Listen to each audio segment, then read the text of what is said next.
coração.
Senhor, e muito digno de louvor, na cidade do nosso Deus, seu santo monte, a alegria de toda a terra.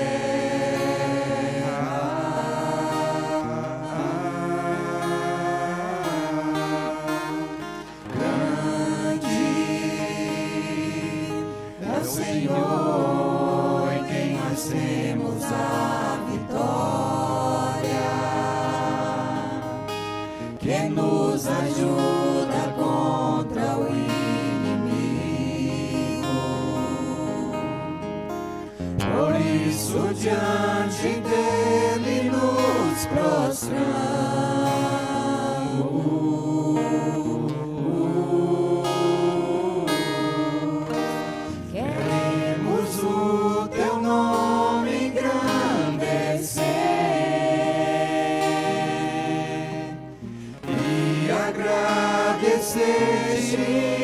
Por tua obra em nossas vidas, confiamos em teu infinito amor,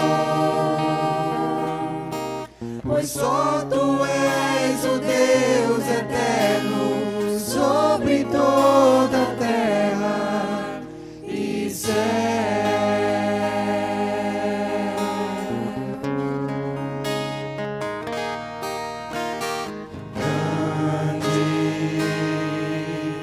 É o Senhor, e muito digno de louvor, na cidade do nosso Deus, seu santo monte, a alegria de toda a terra.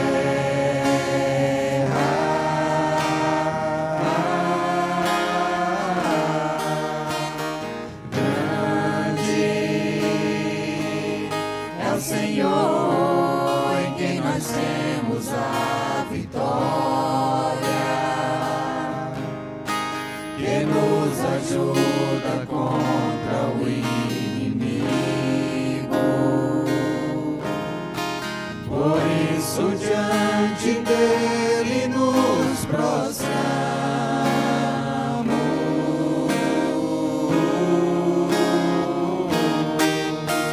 Queremos o nome engrandecer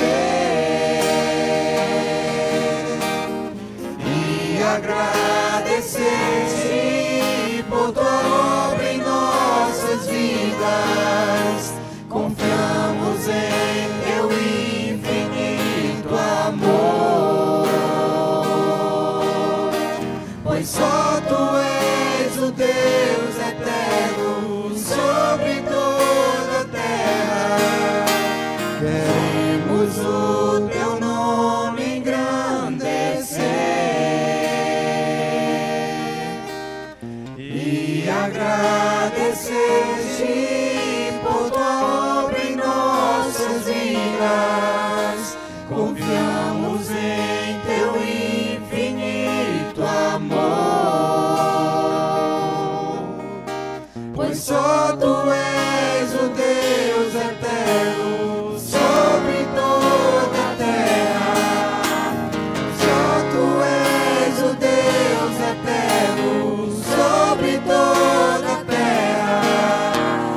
Só tu és o Deus eterno sobre toda a terra e céu.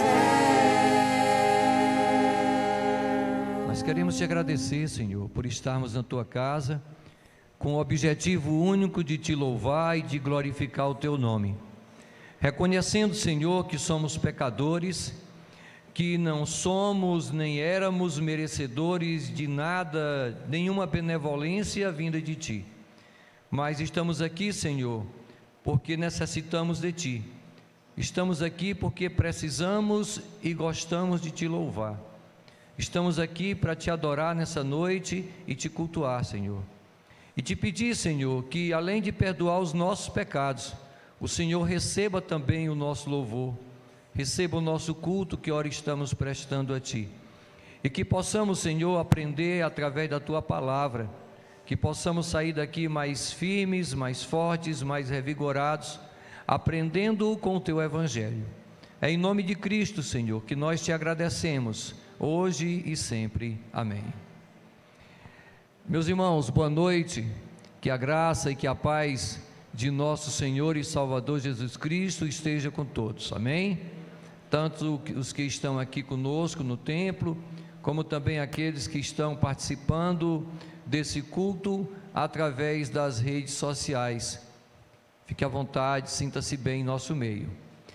Iremos fazer uma leitura de 2 aos Coríntios, capítulo 4, do versículo 16, versículo 17, e vamos usar esse texto como nosso introito bíblico. Por isso não desanimamos, embora exteriormente estejamos e desgastar-nos, anteriormente estamos sendo renovados dia após dia, pois o nosso sofrimento leve e momentâneo estão produzindo para nós uma glória eterna, que pesa mais do que todos eles. 2 aos Coríntios, capítulo 4, versículo 16 e 17. Cantemos o hino de número 154, Firmes nas Promessas, e enquanto cantamos esse hino, nós temos assim a oportunidade de fazer a devolução de dízimos e ofertas.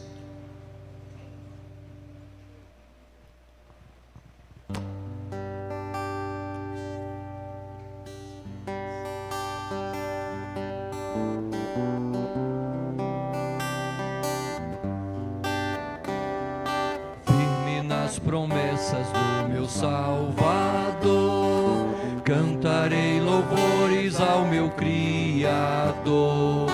Fico pelos séculos do seu amor, firme nas promessas de Jesus. Firme, firme, firme nas promessas de Jesus, meu mestre. Firme, firme, sim, firme nas promessas de Jesus. Firme nas promessas sempre vejo assim, purificação no sangue para mim. Plena liberdade gozarei sem fim. Firme nas promessas de Jesus. Firme, firme, firme nas promessas de Jesus, meu mestre. Firme, firme, sim, firme nas promessas de Jesus. firme nas promessas do Senhor Jesus, em amor ligado com a sua cruz. Cada dia mais alegro-me na luz, firme nas promessas de Jesus. Firme, firme, firme nas promessas de Jesus, meu mestre. Firme, firme, sim, firme nas promessas de Jesus. Graças a Deus. Irmãos, Filipenses capítulo 2, do versículo 12 ao versículo 16, iremos fazer uma leitura alternada.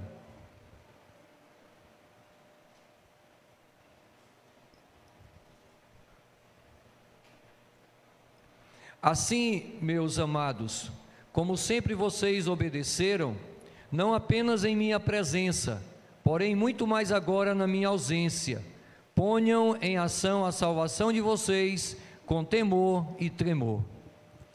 Pois é Deus quem efetua em vocês tanto o querer quanto o realizar, de acordo com a boa vontade dele. Façam tudo sem queixas nem discussões, para que venham a tornar-se puros e irrepreensíveis, filhos de Deus inculpáveis, no meio de uma geração corrompida e depravada, na qual vocês brilham como estrelas no universo. Retendo firmemente a palavra da vida, assim no dia de Cristo eu me orgulharei de não ter corrido nem me esforçado inutilmente. Filipenses capítulo 2, versículo 12 ao 16. Paulo aqui faz uma relação do cristão com o atleta, né? O cristão não pode crer de maneira fútil, assim como o atleta também não pode correr de maneira fútil. Tem que ter um propósito, e esse é o nosso propósito: louvar, glorificar o nome de nosso Senhor e Salvador Jesus Cristo. Ministério de louvor, 2 cânticos, bondade de Deus, digno é o Cordeiro.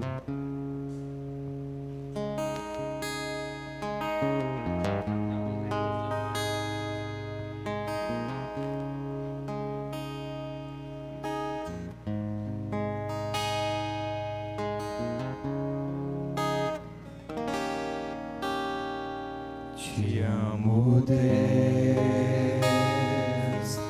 tua graça nunca falha. Todos os dias eu estou em tuas mãos. Desde quando me levanto até eu me deitar, eu cantarei da bondade.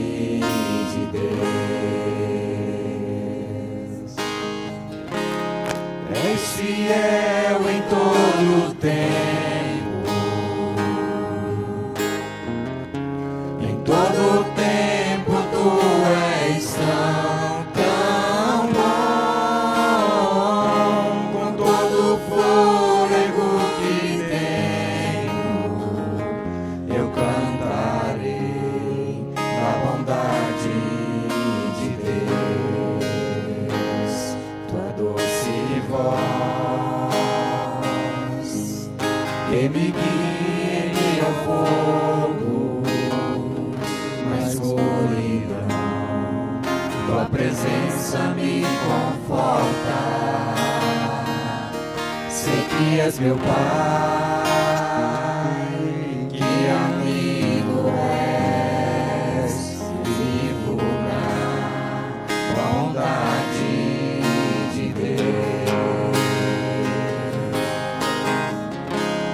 És fiel em todo o tempo,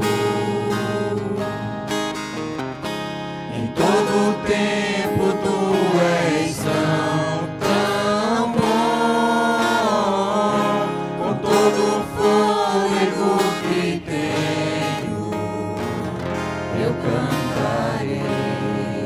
da bondade de Deus. Tua bondade me seguirá, Senhor. Tua bondade me seguirá, Senhor. Eu me rendo a ti, te dou o meu ser, entrego tudo a ti. Tua bondade me seguirá, Senhor. És fiel em todo o tempo, em todo o tempo tu és tão bom, com todo o fôlego que tenho, eu cantarei da bondade de Deus. Eu cantarei da bondade de Deus.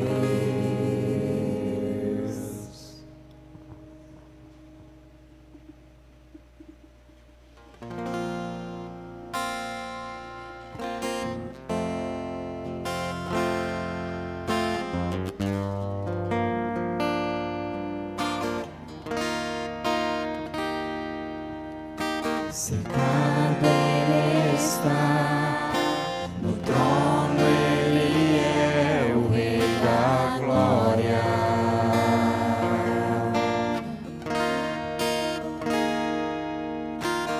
Um novo cântico entoado dos céus ao Rei dos Reis.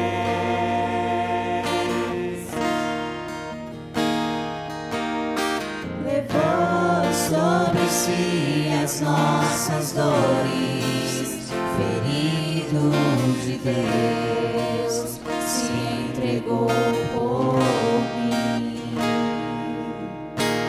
Digno é o Cordeiro que foi morto,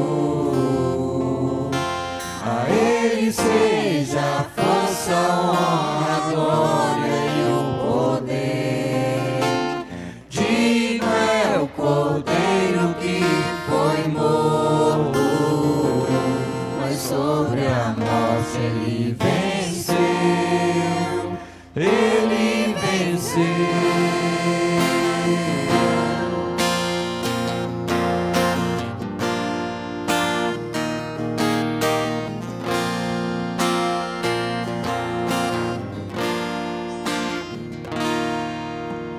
Os seres viventes proclamam sem cessar, só Ele é santo.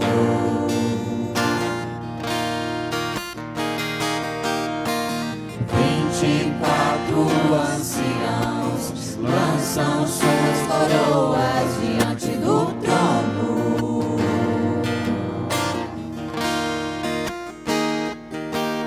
Se prostram perante aos que vivem para todo sempre, todo poderoso. Digno é o Cordeiro que foi morto, a Ele seja a força, a honra, a glória e o poder.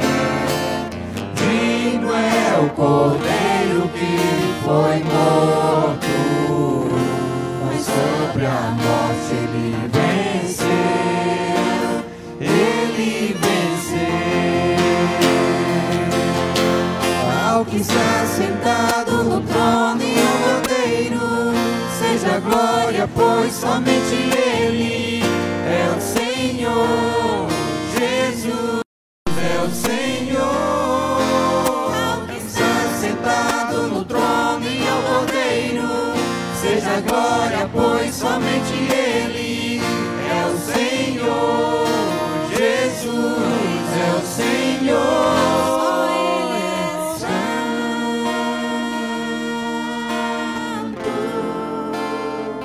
Só Ele é santo.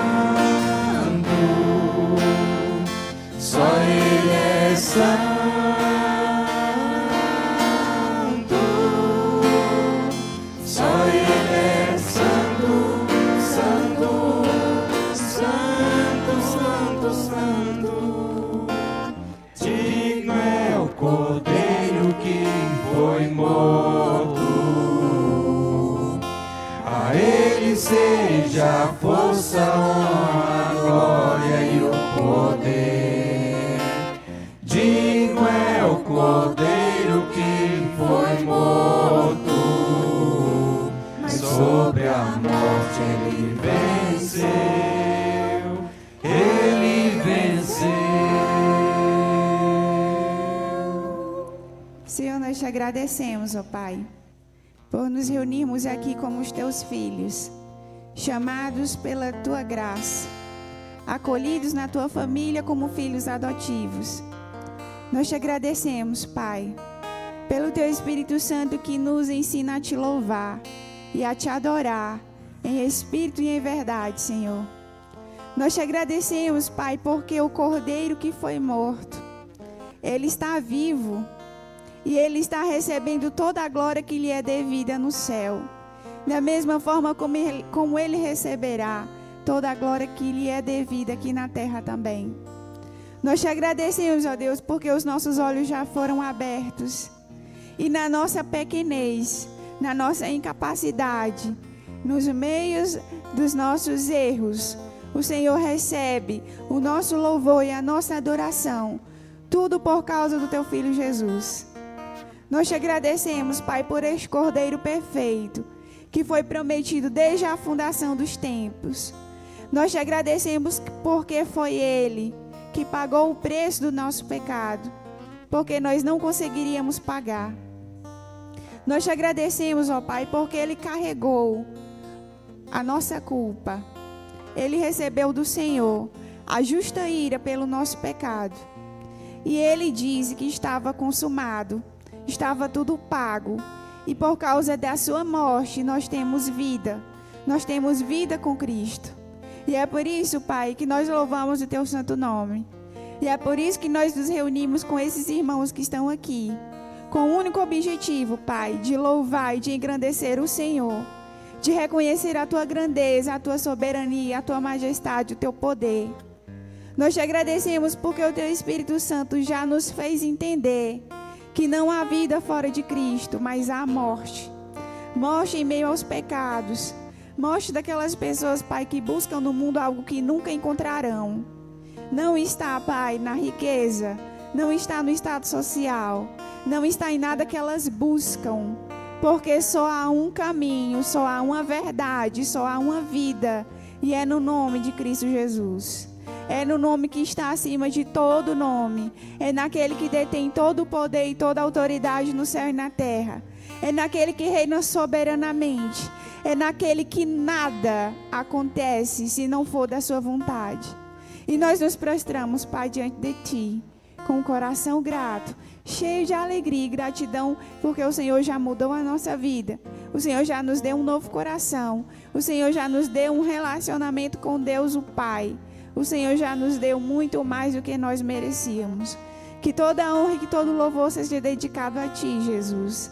E que a nossa vida seja como uma luz que ilumina este mundo em trevas. Que a nossa vida seja como um sal que põe sabor. Que a nossa vida seja, Pai, para negarmos a nós mesmos, tomarmos a nossa cruz e Te seguir. Que a nossa existência seja para proclamar o Teu Evangelho. Que os nossos esforços, Pai, seja para tornar o Senhor conhecido. Que o anseio da nossa vida seja conhecimento da Tua Palavra. Que a vontade da nossa existência seja estar onde o Senhor quiser, desfrutando da Tua presença, porque o Senhor é Deus conosco, é um Deus presente. Nós glorificamos o Teu santo nome, ó Pai, porque neste lugar tão afastado e nesta igreja tão pequena, o Senhor é tão grandioso e tão majestoso, que nos fez entender que o que vale, o que importa é a Tua palavra, é o Teu Evangelho que é pregado, é a vida que o Senhor dá, é a nova vida em Cristo. Que o louvor, Pai, que nós cantamos a Ti, que ele seja a verdade que nós proclamamos às pessoas. Que a bondade, Pai, que nós já experimentamos do Senhor, ela se estenda àqueles que ainda não Te conhecem. Ela se estenda, Pai, àqueles que buscam no mundo a paz que não encontrarão. Que o Teu poder, Pai, que há na pregação da Tua palavra, possa quebrantar os corações nesta noite. possa destruir, Pai, as amarras, o muro que há de distanciamento entre essas pessoas e o Senhor. E que o Teu Espírito Santo, Pai, da mesma forma como nos chamou um dia, possa chamar também para a honra e glória do Teu nome. Que o Senhor abençoe o pregador da noite, Pai. Que a Tua palavra que vai ser lida e que vai ser pregada, ela seja de acordo com o Teu desejo e com a Tua vontade. Esta é a oração que fazemos, em nome de Cristo Jesus. Amém.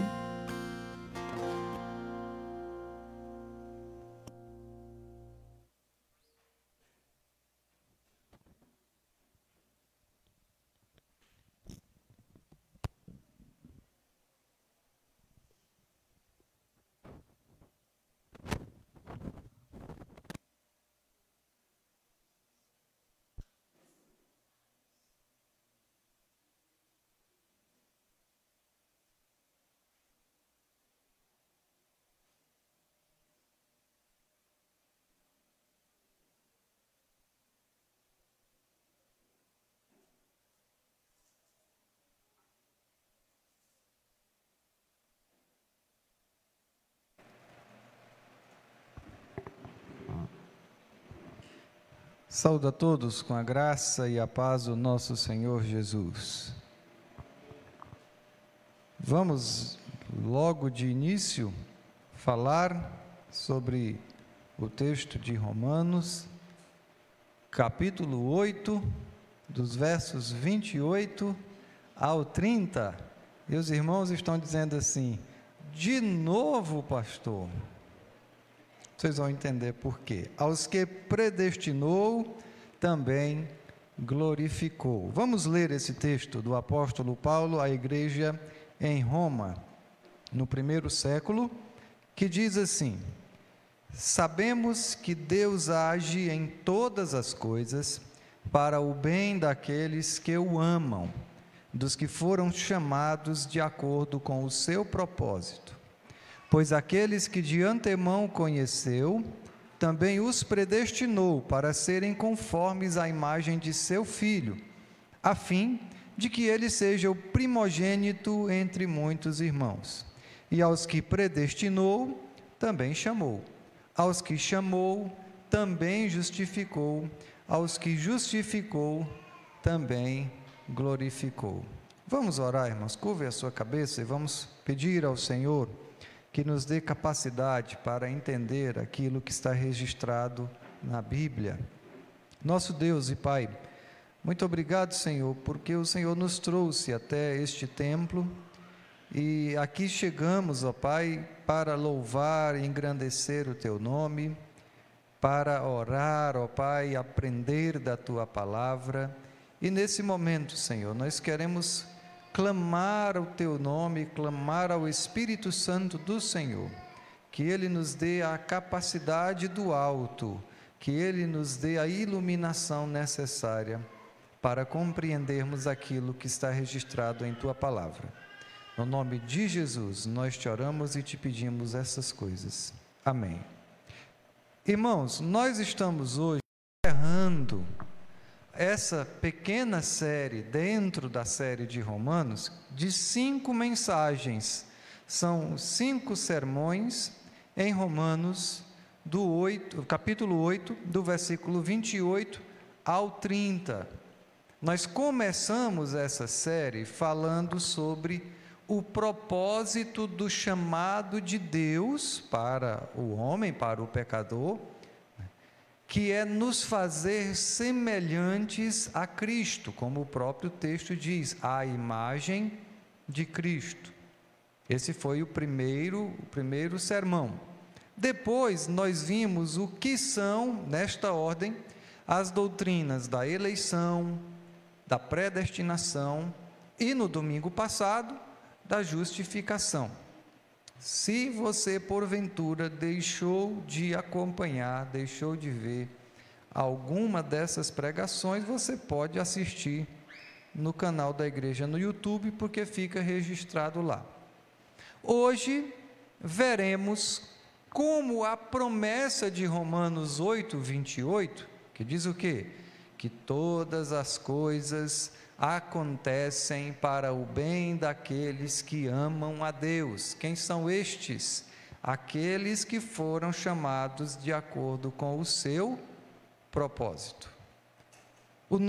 A nossa intenção hoje é vermos como essa promessa também se cumpre na glorificação. Por isso, a nossa ênfase aqui está no final do versículo 30, que Paulo diz assim: também glorificou. Aos que predestinou, chamou. Aos que chamou, justificou. Aos que justificou, também glorificou. Vamos responder a 3 perguntas que falam sobre essa glorificação. A primeira pergunta: o que acontece quando Deus glorifica alguém? A segunda pergunta: quem são essas pessoas que Deus glorificará? E a terceira pergunta: o que acontece, irmãos, quando os cristãos tentam manter a certeza dessa glorificação? Eles dizem: nós seremos glorificados com Cristo, mas rejeitam a soberania da graça de Deus. A primeira pergunta, vamos à primeira pergunta. O que acontece quando Deus glorifica alguém? Primeiro, Deus divide com essas pessoas uma parte da sua própria glória e da glória do seu Filho. Romanos 8,17, os irmãos estão vendo aí, diz assim: se somos filhos, então somos herdeiros, herdeiros de Deus e co-herdeiros com Cristo, se de fato participamos dos seus sofrimentos, para que também participemos de sua glória. Observe essa frase: participamos da sua glória. Quando Deus glorifica aqueles que Ele mesmo elegeu, predestinou, chamou, justificou, Ele faz com que essas pessoas passem por uma experiência parecida com o que aconteceu com Jesus. Então, essas pessoas, Deus faz com essas pessoas algo parecido com o que Ele fez com Jesus Cristo, quando o exaltou à sua destra e lhe deu toda a autoridade. Agora observe que Ele faz algo parecido, mas Ele não faz igual. Porque nós não iremos receber toda a autoridade nos céus e na terra. Deus nos dá uma parte dessa glória. Por exemplo, Romanos 5,2 diz assim: por meio de quem obtivemos acesso a essa fé, acesso pela fé a esta graça, na qual estamos firmes, e nos gloriamos na esperança da glória de Deus. Esperamos, nos alegramos nessa esperança da glória de Deus. O apóstolo Pedro escreveu assim, 1 Pedro 5,1: portanto, apelo para os presbíteros que há entre vocês, e o faço na qualidade de presbítero, como eles, e testemunha dos sofrimentos de Cristo, como alguém que participará da glória a ser revelada. Quando Deus glorifica um ser humano, Ele concede a essa pessoa o grande privilégio de contemplar a sua infinita beleza, tornando-se semelhante ao seu Filho Jesus. Tornando-se tão semelhante a Jesus, quanto uma criatura pode ser parecido com Jesus. Nós não veremos a glória de Deus, irmãos, na eternidade, como quem assiste um programa na TV. Porque quando você assiste um programa na televisão, ou no seu celular, ou no seu computador, você está completamente separado daquilo que você está assistindo. Você está vendo, você está ouvindo, mas você não está lá. Nós veremos a glória de Deus, nós veremos a Deus, da mesma forma que alguém vê quando um furacão se aproxima. E quando um furacão chega perto, essa pessoa é arrastada para dentro da tempestade. Colossenses 3:4, Paulo escreve assim: quando Cristo, que é a sua vida, for manifestado, então vocês também serão manifestados com Ele em glória. Mais especificamente, mais claramente, irmãos, quando Deus glorifica uma pessoa, Ele dá a essa pessoa um corpo novo e um corpo glorificado. Foi isso que nós vimos nos versículos 21, 22 e 23 de Romanos 8. De que a própria natureza criada será libertada da escravidão da decadência em que se encontra, para a gloriosa liberdade dos filhos de Deus. Sabemos que toda a natureza criada geme até agora, como em dores de parto, e não só isso, mas nós mesmos, que temos os primeiros frutos do Espírito, gememos interiormente, esperando ansiosamente nossa adoção como filhos, a redenção do nosso corpo.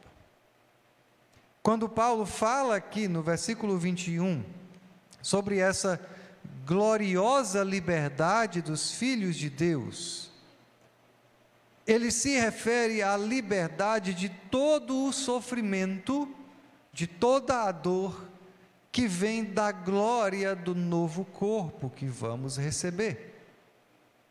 Mas por enquanto, irmãos, Paulo diz que nós gememos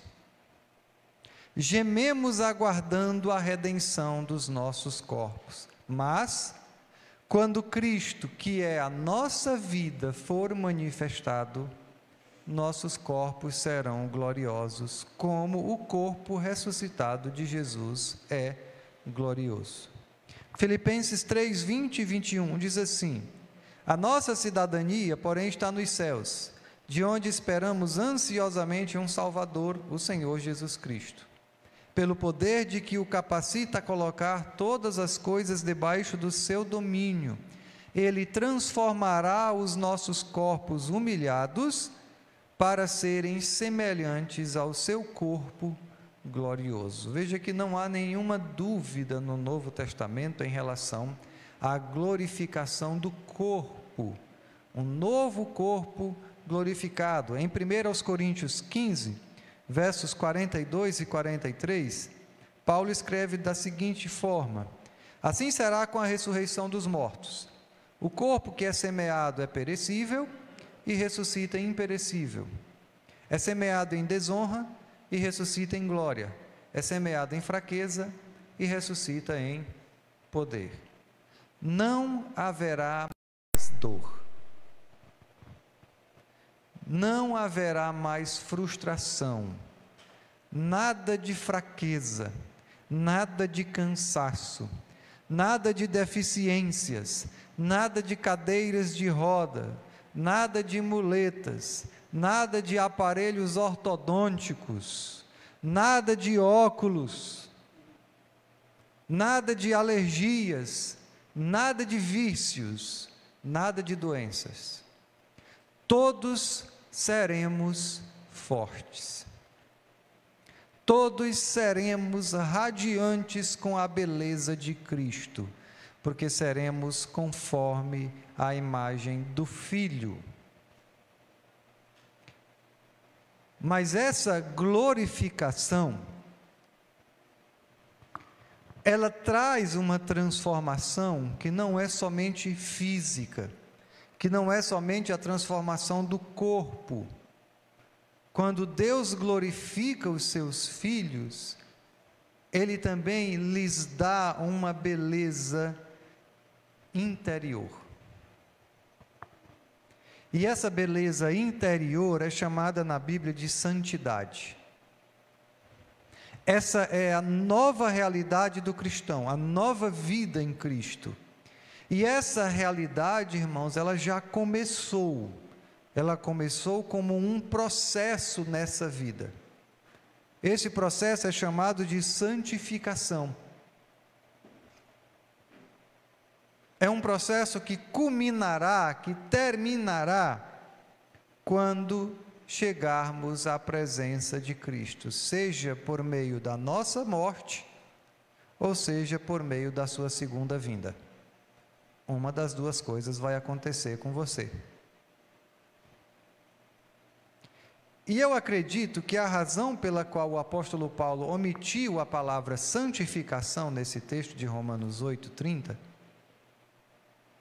a razão pela qual ele não disse assim, aqueles a quem justificou também santificou, e aqueles que santificou também glorificou. Não tem santificou aí em Romanos 8:30. Só tem aqueles quem ele justificou também glorificou.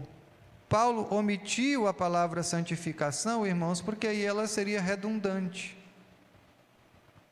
Por quê?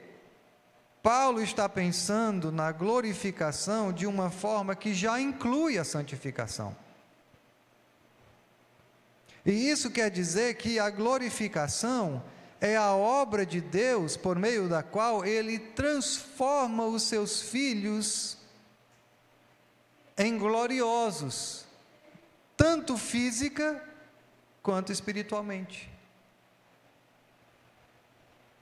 Deus começa agora com o processo de santificação moral no cristão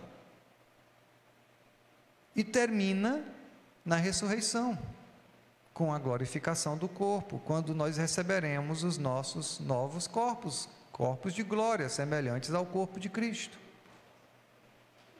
É isso que nós encontramos, por exemplo, em 2 Coríntios 3,18. E todos nós, que com a face descoberta contemplamos a glória do Senhor, segundo a sua imagem, o que está acontecendo? Estamos sendo transformados com glória cada vez maior, a qual vem do Senhor, que é o Espírito. Também, segundo aos Coríntios 4, 16 e 17, diz: por isso não desanimamos, embora exteriormente estejamos a desgastar-nos, interiormente estamos sendo renovados dia após dia, pois os nossos sofrimentos leves e momentâneos estão produzindo para nós uma glória eterna que pesa mais do que todos eles. Todos esses textos que lemos até aqui, que são textos paralelos a Romanos 8:30, são os textos mais fáceis da Bíblia de serem distorcidos dentro da perspectiva do Evangelho Coaching, que é o Evangelho que centra a sua mensagem no homem, é o Evangelho antropocêntrico, é o Evangelho que diz que você é o coração de Deus, que diz que você é o cara. Por quê? Porque nós estamos falando de textos que mencionam que os filhos de Deus receberão glória. Você conhece alguém que não deseje glória? E aí as pessoas às vezes têm muita dificuldade em entender o que é glória, porque as pessoas escutam na igreja, né? Glória a Deus. Pastor Russell Shedd, ele tinha um exemplo muito bom sobre o que é glória. E esse exemplo estava relacionado com o futebol. Quando você olha para um jogador famoso, aquele cara que o passe dele é milhões, não é? Aí você sabe o que é glória.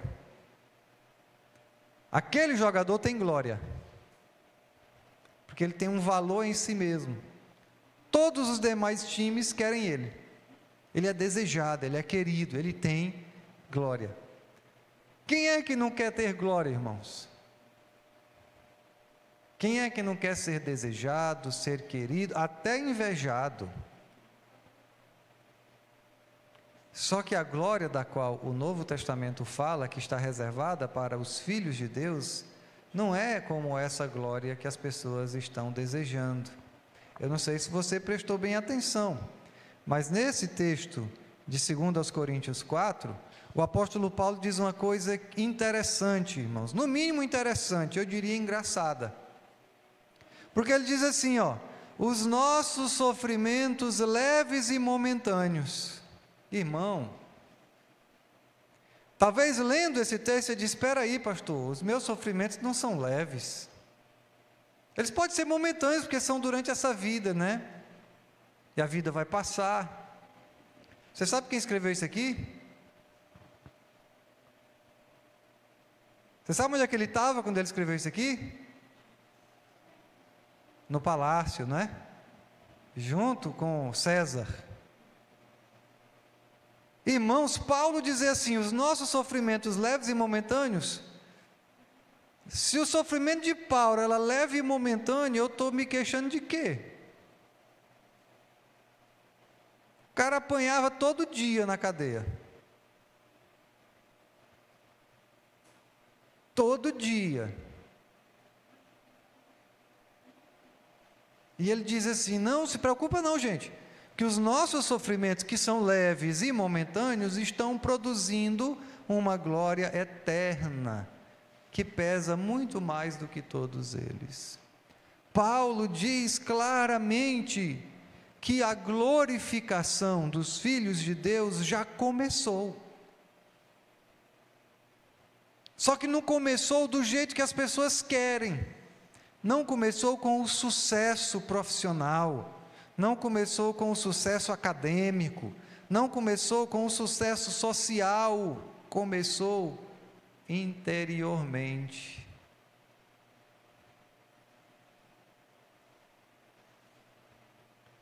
Começou quando Cristo se revelou a nós. Começou quando nós pudemos contemplar a glória de Deus na face de Cristo. Irmãos, a vida cristã em santidade não é ver para crer. Muitas igrejas que se dizem cristãs usam essa máxima para dizer, venha ver para crer, venha ver o milagre acontecendo ao vivo, e aí você vai crer. A máxima do cristianismo não é ver para crer, é ver para ser.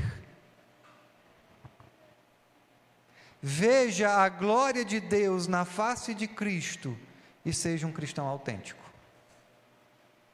Veja a glória de Deus na face de Cristo e suporte os sofrimentos com Cristo. Olhe para Cristo com arrependimento e fé. E aí você, pouco a pouco, vai se tornar cada vez mais parecido com Ele. Isso é glória. Isso é glorificação. A sua natureza interior, os seus pensamentos, os seus desejos, os seus sonhos, os seus anseios serão renovados dia após dia. Eu tenho certeza que se você é um cristão, hoje você olha para trás e diz, meu Deus, como é que eu podia sonhar com uma coisa tão pequena? Como é que eu pude ter feito tanto esforço, gastei tanto tempo, saúde, energias, por uma coisa tão fútil? Isso faz parte do processo, irmãos. Esse é o processo.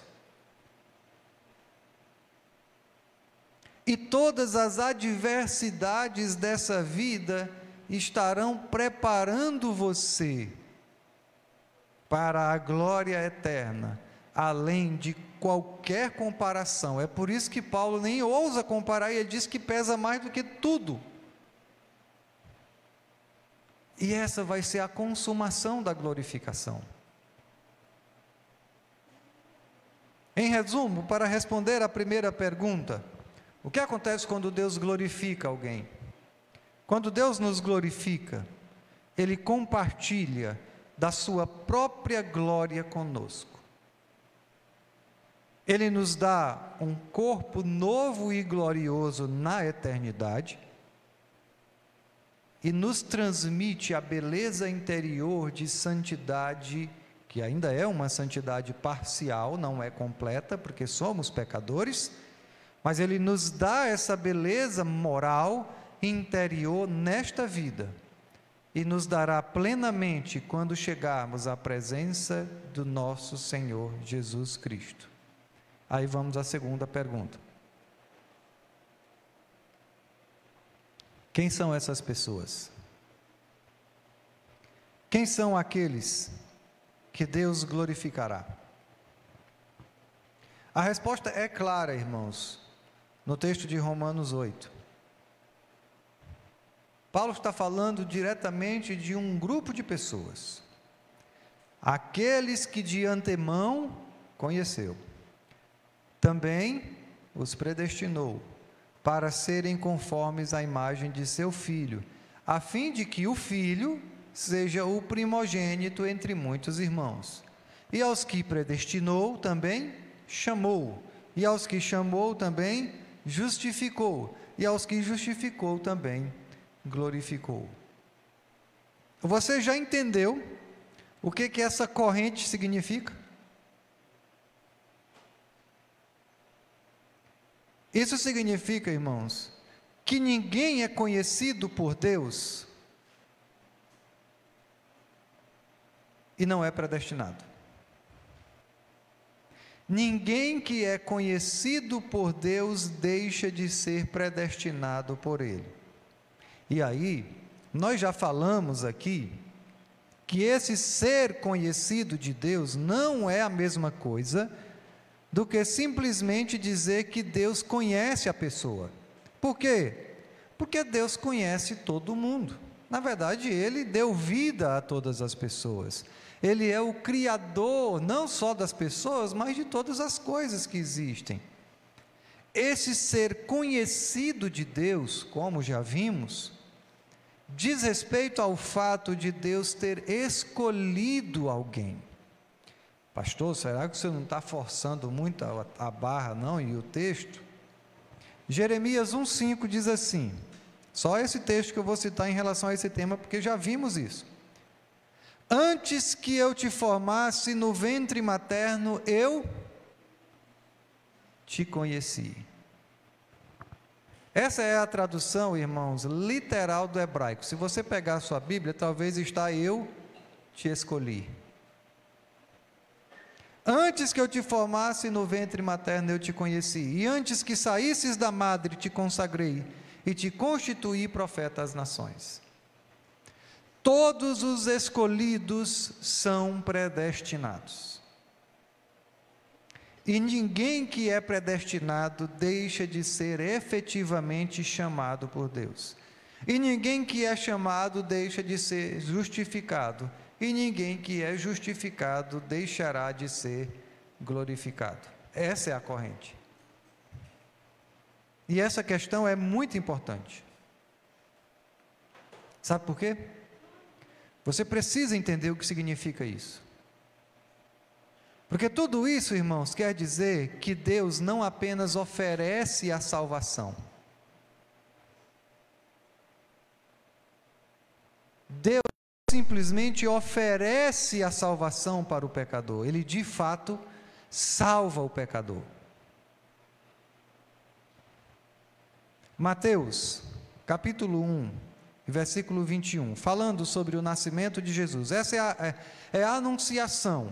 É o anjo falando com a Virgem Maria sobre o nascimento de Jesus. Diz assim: ela dará à luz um filho, e você deverá dar-lhe o nome de Jesus.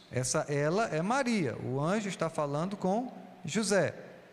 Você vai dar o nome do menino de Jesus. Por quê?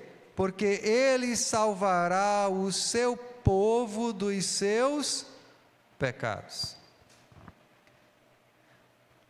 O anjo não disse que Jesus iria simplesmente oportunizar a salvação para todos.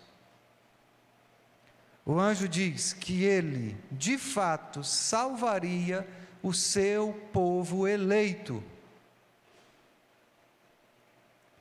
Aqueles a quem Deus predestinou, irmãos, são salvos. Tudo foi consumado na cruz. É por isso que até mesmo a obra futura de Deus, de glorificar o seu povo, é escrita pelo apóstolo Paulo no passado, e o pessoal faz um tanto de confusão. Peraí, será que essa tradução é adequada? Ou então será que o apóstolo Paulo não errou no tempo verbal? Porque ele diz assim, aqueles que justificou também glorificou, mas a glorificação não é futura. Tudo isso já está consumado na cruz, irmãos. Não falta mais acontecer nada. A glorificação do povo eleito, do povo predestinado, chamado e justificado por Deus é absolutamente certa. Ninguém que faz parte do povo de Jesus pode ser perdido. Todos os ramos e todas as distorções da fé cristã que negam a realidade da segurança eterna do cristão, caem por terra diante de Romanos 8,30. O texto é muito claro, está tão claro quanto a água, irmãos. O plano redentivo de Deus para o seu povo eleito é infalível. Ele conheceu, escolheu, elegeu, predestinou, chamou, justificou e no passado glorificou. O plano de Deus para o seu povo é infalível. Glória a Deus por isso. Agradeça a Deus agora mesmo por fazer parte desse propósito santo. E se você não tem certeza, humilhe-se diante do Senhor. Arrependa-se dos seus pecados e receba de graça a fé para crer em Jesus. Essa é a resposta à segunda pergunta. Todos os que são efetivamente chamados, isto é, todos os que foram vivificados pelo Espírito Santo, todos os que foram capacitados a crer, foram justificados e infalivelmente serão glorificados. E isso é uma coisa imutável, irmão. Sabe por quê? Porque na mente de Deus, tudo isso já aconteceu. Agora vamos à terceira e última pergunta.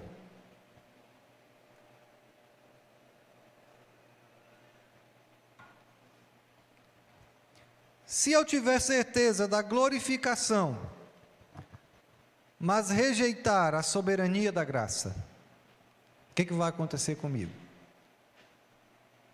E eu faço essa pergunta porque a resposta é uma triste realidade que nos rodeia. E por isso mesmo eu preciso alertar aos irmãos para esse tipo de pensamento. Deixe-me tentar responder a essa pergunta comparando ou contrastando duas teologias diferentes. Eu nem vou dizer o nome delas e os irmãos vão saber quais são. Nós vamos descrever a primeira teologia como graça soberana e o resultado dela é cristãos confiantes. E a outra teologia nós vamos descrevê-la como graça auxiliadora e o resultado dela é cristãos soberanos. Vejamos aí as diferenças e as semelhanças entre essas duas teologias. O que eu quero dizer com graça soberana, cristão confiante, é que a graça de Deus, o favor de Deus, é o poder soberano que realiza toda a salvação. do início ao fim. E essa graça soberana realiza a salvação superando a resistência da nossa vontade. Tá? Deus supera a resistência da minha vontade e me faz amar e confiar em Jesus Cristo. Ele muda a minha vontade. Antes eu não amava Jesus, antes eu não confiava em Jesus. Deus vem com a sua graça e muda isso. Agora eu amo a Jesus e agora eu confio em Jesus.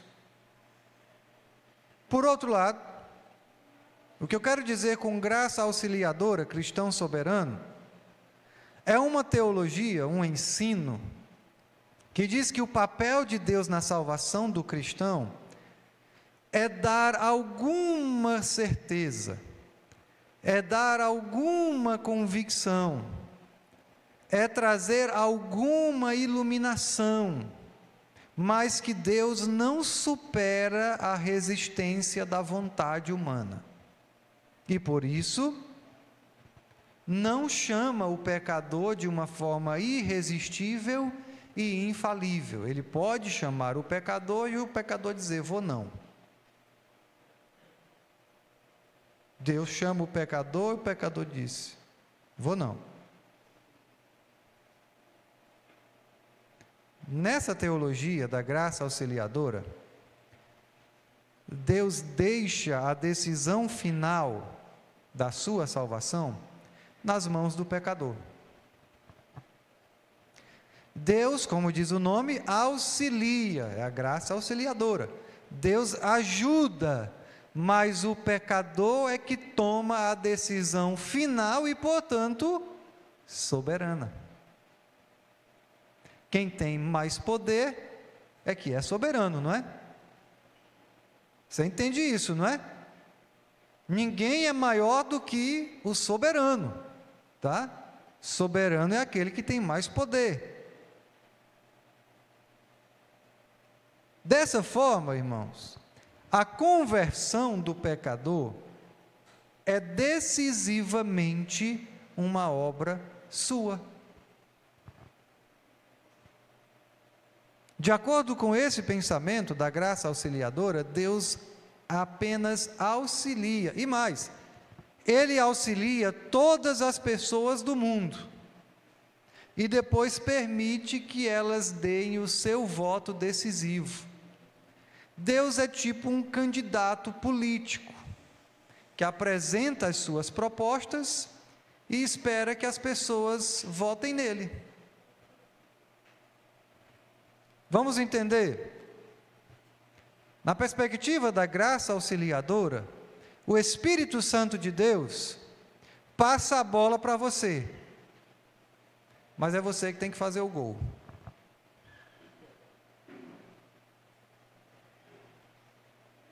Ele faz a assistência, como diz no futebol, não é? Mas o gol é você que faz. E aí, nesse caso, o que distingue um pecador conformado com o pecado, um pecador condenado, de um pecador arrependido e salvo, não é a obra de Deus. O que distingue um pecador perdido de um pecador arrependido e salvo é a sabedoria pessoal, é a coragem, é a virtude, ou o que quer que tenha feito a pessoa escolher a Cristo, enquanto as outras pessoas que tiveram as mesmas oportunidades não escolheram Jesus, não abraçaram a Jesus pela fé. E isso nos leva, irmãos, a uma salvação onde tanto Deus quanto o pecador tem mérito.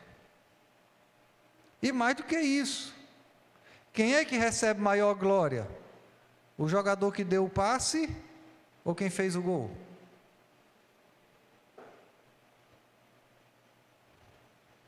O meio de campo pode fazer as melhores assistências, mas é preciso que o atacante faça o gol.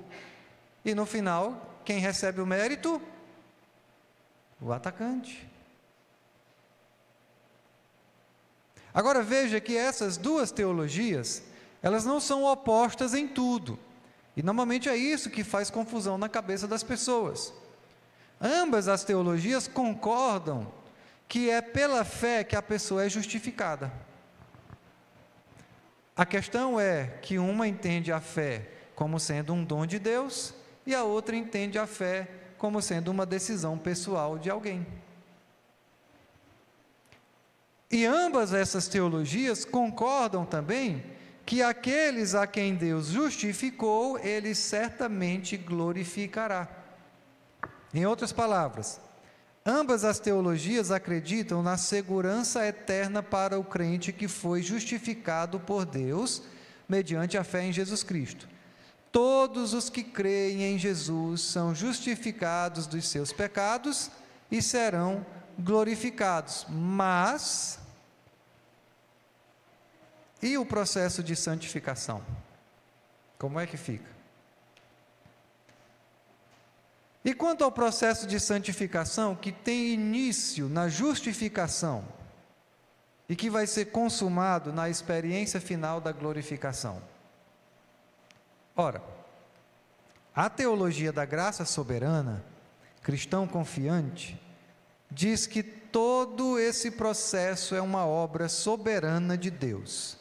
Tanto a conversão quanto a santificação são obras de Deus. De onde vem isso? Filipenses 1,6. Estou convencido, escreve Paulo, de que aquele que começou boa obra em vocês vai completá-la até o dia de Cristo Jesus. Paulo diz o que aí, irmãos? Que existe uma possibilidade de que Deus complete a sua obra? Não, não é isso que ele fala, não. Paulo diz, se Deus quiser e vocês também? Não, ele diz, olha, eu estou convencido, eu tenho certeza, de que aquele que começou boa obra em vocês, quem foi aquele que começou boa obra em vocês? Deus, Jesus Cristo, o Espírito Santo. Ele vai completar a obra até o dia de Cristo, até o dia que Jesus voltar. Você tem alguma dúvida disso?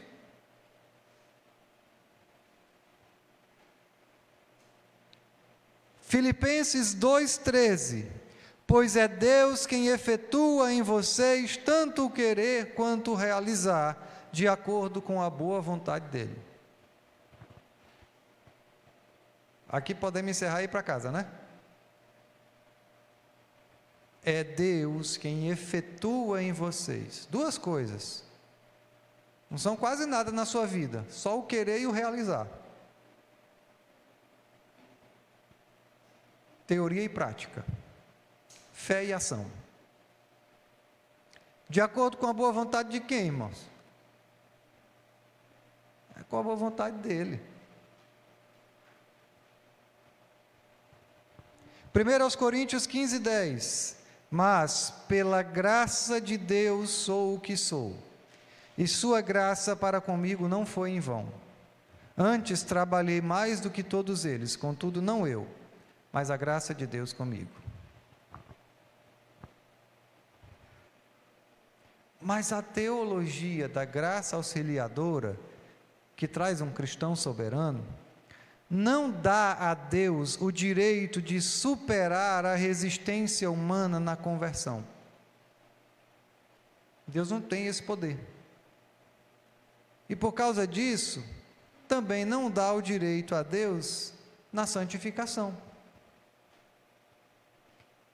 Eles dizem que Deus ajudou com alguma convicção de pecado, com alguma iluminação, mas Ele não invadiu o território da soberana vontade do homem. Este é o papel do indivíduo, tanto na conversão como na santificação.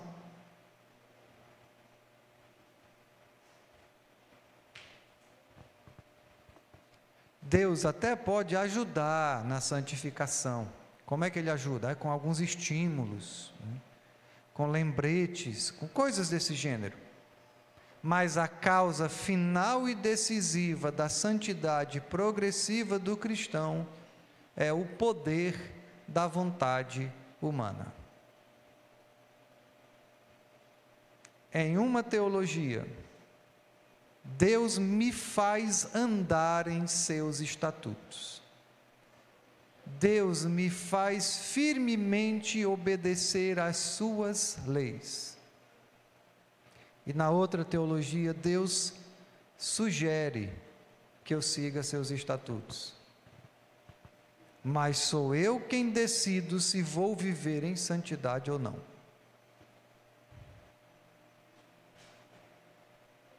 E aí você pode dizer assim: pastor, a segunda teologia faz mais sentido para mim. Deus só sugere, Deus só aconselha que eu viva uma vida de retidão, que eu viva uma vida de justiça, mas no final das contas, quem decide mesmo sou eu. Essa segunda teologia aí faz mais sentido para mim. Beleza, é seu direito acreditar no que você quiser. Só que isso não faz nenhum sentido à luz das Sagradas Escrituras.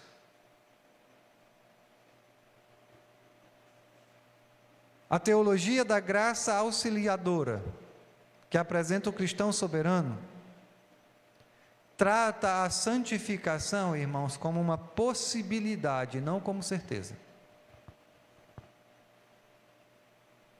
A santificação é deixada nas mãos do crente, e é negado a Deus o direito de superar a rebelião do homem, a rebeldia do coração humano. Deus não pode com isso, é demais para Ele. O grande problema é que não existe nenhuma garantia na Bíblia de que a vontade do crente por si só sempre será boa. Não existe essa garantia. Você não vai encontrar na Bíblia em nenhum lugar dizendo que o cristão sempre vai ter só boas ideias e boas vontades. Na verdade, irmãos, tanto pelos relatos bíblicos, pelos exemplos que temos na Bíblia, como também pela experiência mesmo, nós sabemos que os cristãos, em sua natureza carnal, continuam a desejar o pecado. E que se não fosse pela soberana graça de Deus que nos mantém a salvo de nós mesmos, todos aqui já teriam voltado atrás. Todos.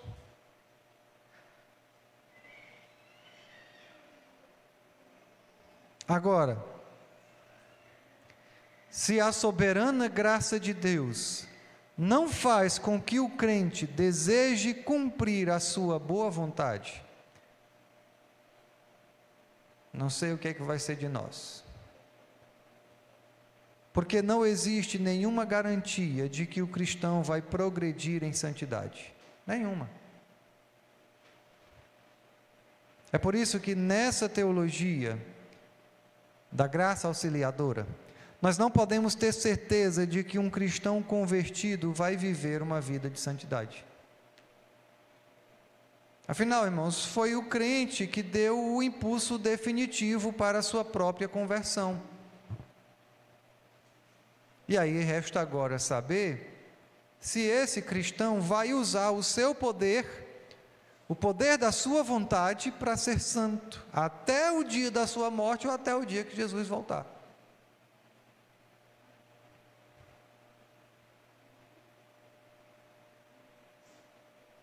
E aí olhe para dentro de você mesmo e me diga se você tem esse poder.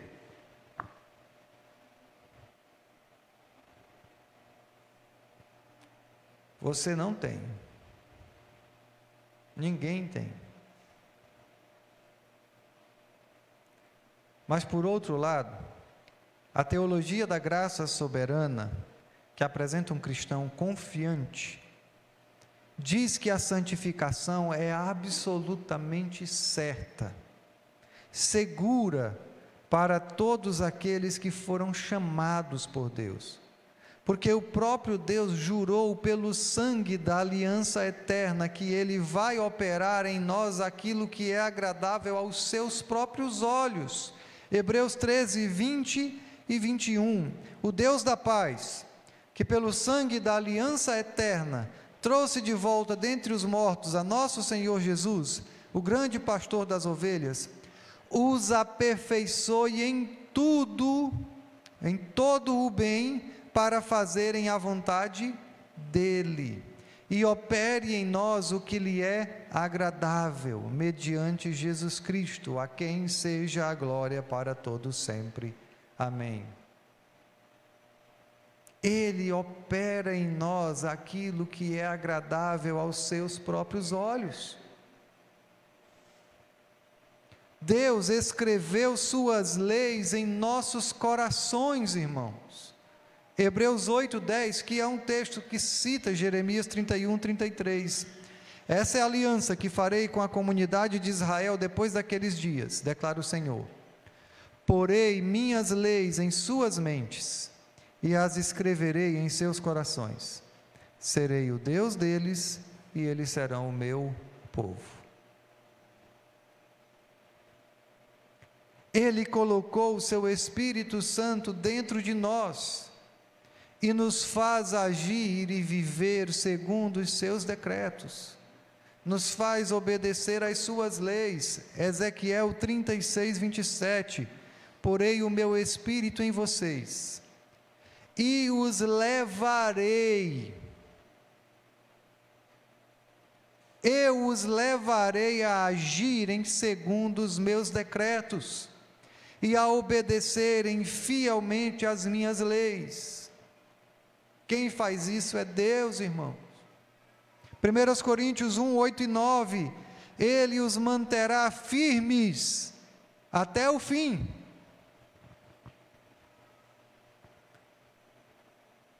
Não é se segura aí, irmão.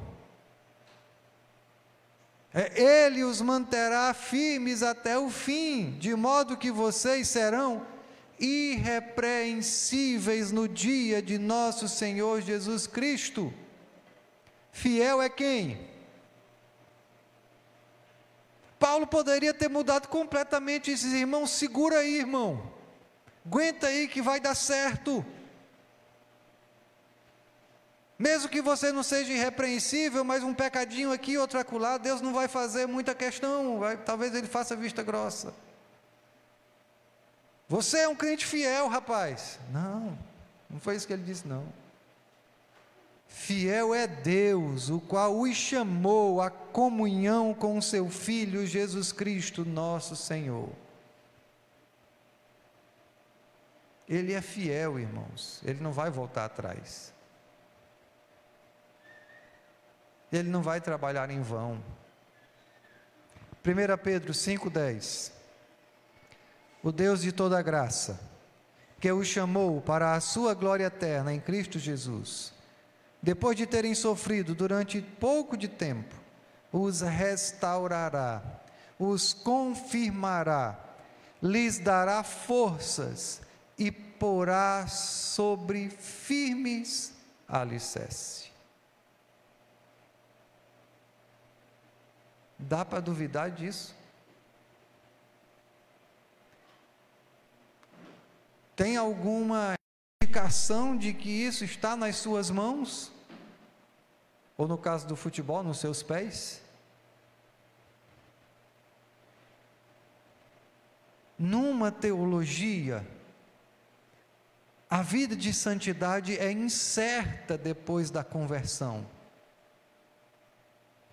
Porque a santidade é decisivamente uma obra do homem.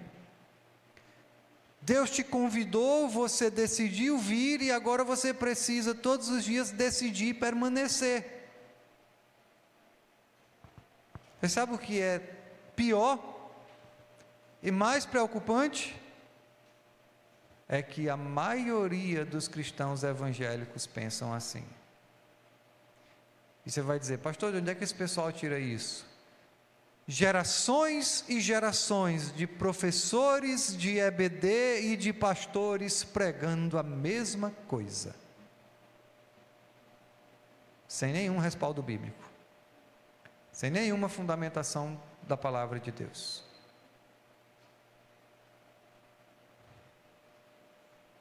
Na outra teologia, uma vida de santidade é certa, é segura depois da conversão, porque essa santidade é decisivamente uma obra de Deus. Um Deus cujo juramento da aliança é operar em nós o que é agradável a Ele.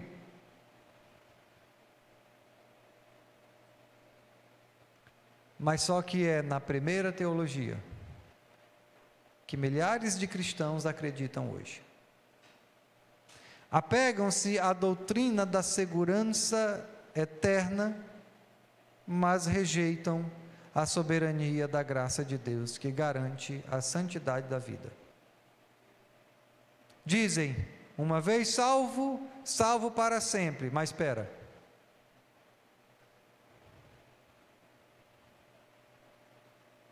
Se viver assim, se desejar assim, se você for fiel. Hebreus 12:14 diz assim, irmãos: esforcem-se para viver em paz com todos e para serem santos. Sem santidade, ninguém verá o Senhor. Se essa santidade não for obra de Deus, se ela não for assegurada ao crente pela nova aliança no sangue de Cristo, uma nova aliança que opera em nós o que é agradável ao Senhor, então, irmãos, não existe segurança nenhuma para os crentes. Nenhuma. O esforço desse texto que diz esforcem-se, é a marca de que você realmente é um cristão.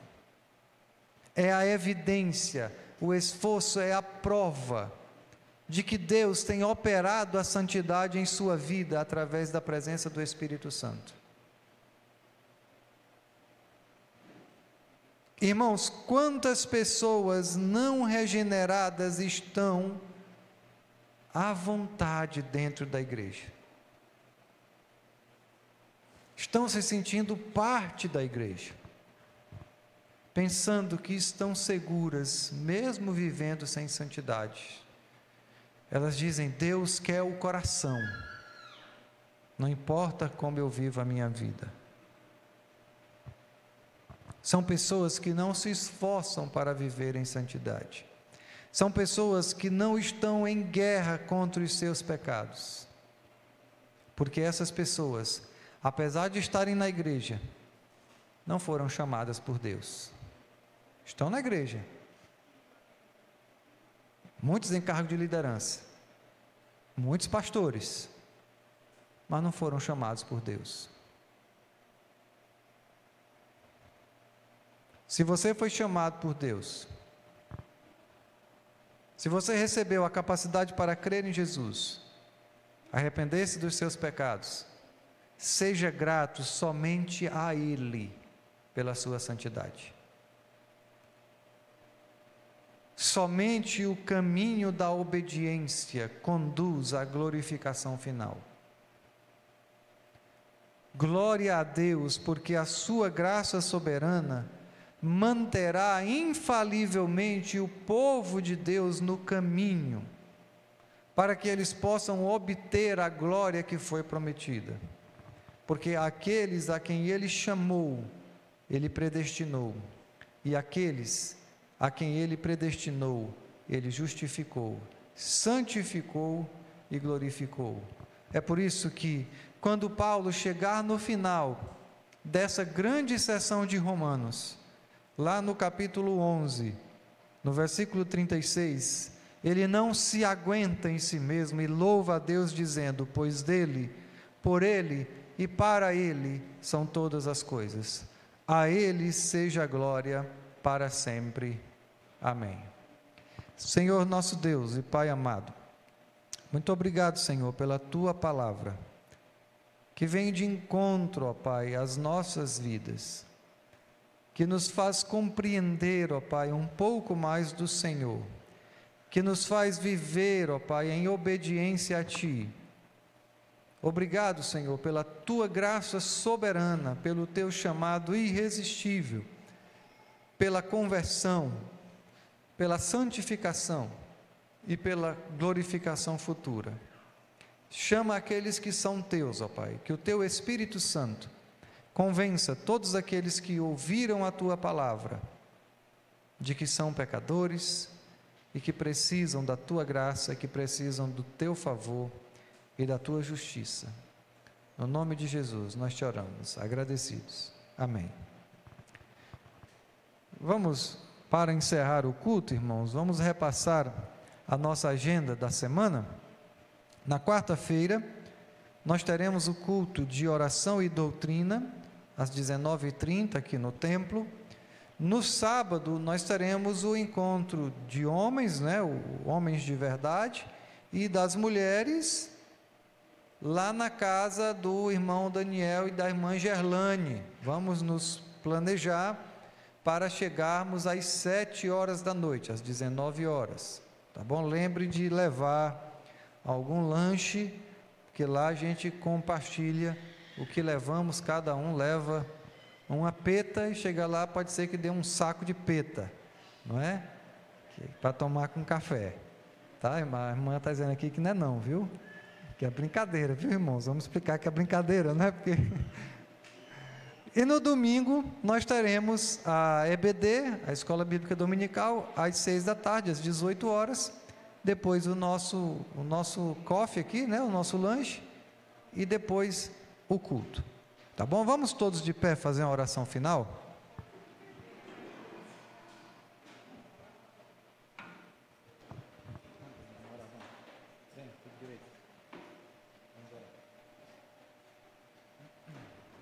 Pai amado, muito obrigado, Senhor, por tudo que foi realizado aqui nessa noite, pelos cânticos, pelas orações. Obrigado, ó Pai, por todos os corações que estavam voltados para o Senhor, te adorando, e obrigado pela tua palavra, que transforma as nossas vidas. Te pedimos que o Senhor nos abençoe em mais essa semana que temos pela frente, alguns trabalhando em casa, outros trabalhando fora de casa, outros estudando. Nos protege, ó Pai, nos guarda de todo mal e nos guarda das tentações. Nos ajuda para que possamos ajudar ao nosso próximo, para que possamos estar com os olhos voltados para o Senhor e glorificar o teu santo nome. No nome de Jesus, o nosso Senhor e Salvador, nós te oramos agradecidos. Amém. Que a graça do Senhor Jesus Cristo, que o amor de Deus, o nosso Pai, que a comunhão e que as consolações do Espírito Santo conosco sejam e com todo o povo de Deus que está espalhado em toda a terra. A igreja concorda quando todos dizemos amém, amém e amém.